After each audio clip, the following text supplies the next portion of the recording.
When people think of the Cold War, they think of the Berlin Wall, communism versus democracy, the arms race, U.S. versus Russia. However, a lot of people forget what happened, what was actually happening during America at the time was going through recession and going through unemployment. It seemed as though America was never not the superpower as it once used to be back in after World War II. And also people were losing faith in their government after what happened in Watergate.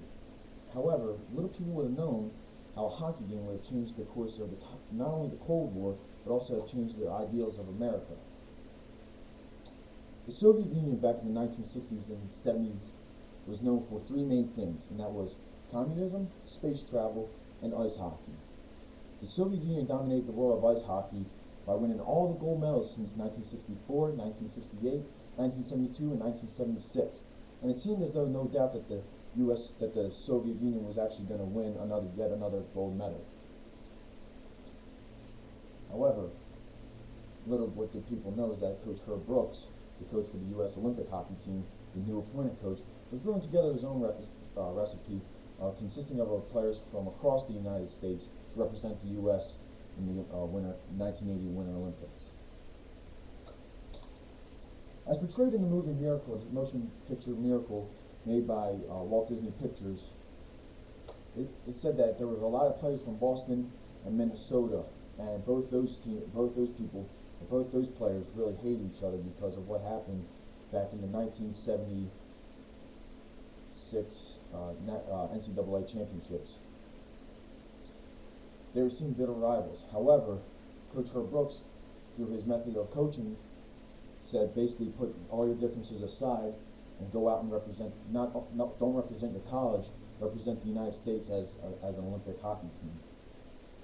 However, people didn't know is that the U.S. was actually put together a good team, and especially in the beginning round against Sweden when they were losing 2-1 with less than a minute to play. However, with a slap shot from the blue line scored by Bill Baker, the U.S. tied it 2-2 to keep themselves undefeated. However, the biggest game that actually boosted the confidence was beating Czechoslovakia, considered the best team in the world next to the Soviet Union. They beat out all their other opponents. They beat out Norway, West Germany, and Romania, to name some of the few. So while America was undefeated, however, the Soviet Union was also undefeated.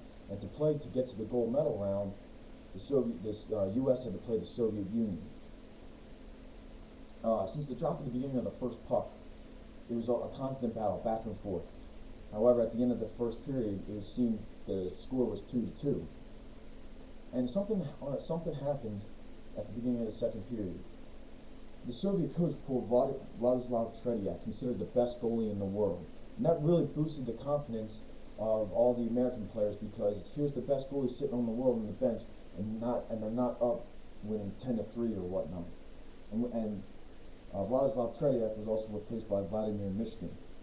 However, in the second period, the Soviets came to pull ahead by a score of 3-2. However, the U.S. saw an opportunity when a power play goal was scored by Mark Johnson, tying the game 3-3. And then with a minute and a half later, and with exactly 10 minutes left in the game, Captain Michael Eruzione scored, then making it 4-3. With 10 minutes left, the Soviet Union knew that they were in some trouble. Soviet coach Viktor Tikhonov did not know what to do. He ran out of ideas to actually lure the Americans back into the game and try and score on the Americans. However, with great goaltending by goalie Jim Craig, it seemed impossible.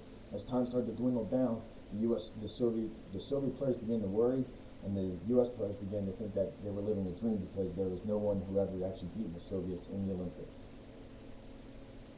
Until, with about 10 seconds left, Al Michaels said the most famous words in hockey: "Do you believe in miracles? Yes." With the U.S. beating the Russians or the Soviets at their own game, it seemed impossible. Here's these kids that have been together since 9 months, maybe at the most, and then to go up and play against a team that has been playing for maybe about 20 years was unheard of. And that actually boosted the confidence of America, because it realized it showed the Soviets that we could beat them at their own game, at the game that they said that they were superpower at. And it also showed us Americans, through all the turmoil and the recession and the unemployment that we were going through hard work and perseverance, we can overcome this.